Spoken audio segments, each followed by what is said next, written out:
Shalom, selamat pagi. Sampai pagi hari ini bertemakan pesan salib untuk masa kini. Firman Tuhan terambil dari Yesaya pasal 53 ayat 3 sampai dengan 9. Dia dianiaya, tetapi dia membiarkan diri ditindas dan tidak membuka mulutnya seperti anak domba yang dibawa ke pembantaian, seperti induk domba yang keluh di depan orang-orang yang menggunting bulunya. Ia tidak membuka mulutnya. Jelas bahwa apa yang terjadi di sebuah bukit di luar Yerusalem itu sangat mengerikan. Yesus yang secara keliru dituduh sebagai bidak, dihukum mati dengan cara yang paling brutal, yaitu penyaliban, alat terhebat penghukuman yang disponsori oleh kaisar. Tetapi realitas salib tidak terbatas pada peristiwa bersejarah di Palestina abad pertama saja. Salib memiliki implikasi mendunia bagi orang-orang dari semua generasi. Di dalam Yesus, Tuhan turun ke dalam kepenuhan kemanusiaan yang bisa menjadi lemah dan hancur.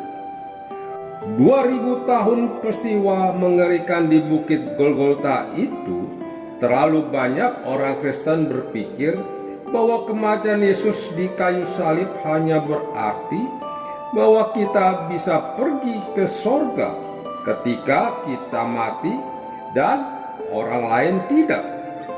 Lupa akan dimensi saat ini. Tidak hanya itu, mari kita perjelas pesan salib itu kepada kita, yaitu Yesus memikul salib untuk menghancurkan semua salib dari setiap generasi, di mana salib hari ini itu ada di mana-mana jika kita membuka mata untuk melihatnya. Berapa banyak yang menjadi korban dari salib kekerasan institusional ketika para pemimpin berkali-kali gagal menjawab kebutuhan rakyat mereka. Berapa banyak yang menderita di bawah salib rasisme pribadi dan struktural serta fanatisme. Sering ada penghinaan dan perampasan terhadap hak-hak orang yang paling rapuh di masyarakat. Penderitaan orang yang tidak bersalah di tangan orang jahat tidak pernah berhenti memukul kita. Meskipun beberapa orang menipu diri sendiri dengan berpura-pura bahwa mereka hidup dalam masyarakat yang terus maju, tampaknya itu tidak akan menghapus pandangan akan kesengsaraan yang terjadi di masyarakat. Konflik yang tak berkesudahan di antara manusia, suku bangsa, dan bangsa menambah litani keputusasaan. Gereja seringkali gagal dalam mewujudkan pesan salib ini. Gereja terlalu asik dengan dunianya sendiri, sibuk dengan urusannya masing-masing, lupa bahwa gereja berada di tengah-tengah dunia yang sedang menjerit kesakitan. Hari ini Tuhan mengundang kita untuk melakukan perjalanan salib. Jalannya tidak nyaman, tetapi akan membuahkan hasil. Dalam perjalanan ini kita akan mengalami kesulitan dan penderitaan, tetapi kita juga akan mengalami kasih yang membuat kita bersuka cita. Kita bisa memulai dengan kehidupan pribadi kita, yaitu dengan hidup bersama orang-orang di sekitar kita yang mengalami penderitaan, membantu mereka bukanlah memanjakan mereka, sebab mereka memang sedang membutuhkannya saat ini. Lalu kita bisa melakukan dalam lingkup gereja. Buatlah program yang menyentuh pelayanan masyarakat, terutama pelayanan kepada kaum marginal. Dengan melakukan hal-hal tersebut, maka pesan salib itu sampai kepada dunia dan mereka akan merasakan kasih Tuhan yang sesungguhnya. Lakukan segera. Bukankah Tuhan sudah melakukannya terlebih dahulu bagi kita?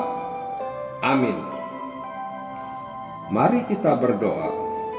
Bapa Surgawi, mampukan aku untuk menyampaikan pesan salib kepada dunia melalui tindakan nyata yang memberikan penghiburan dan kekuatan bagi sesama. Di dalam nama Tuhan Yesus aku berdoa. Amin.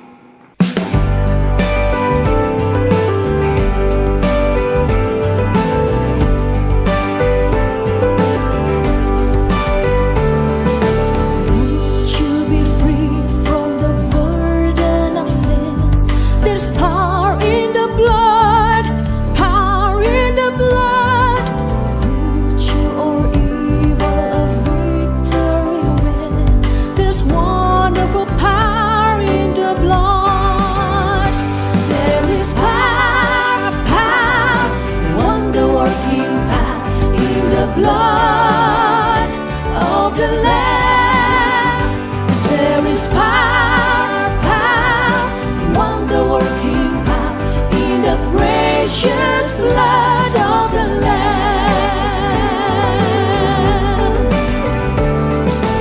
Maukah engkau bebas dari dosa? Dalam darahnya ada kuasa.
Tuhan Yesus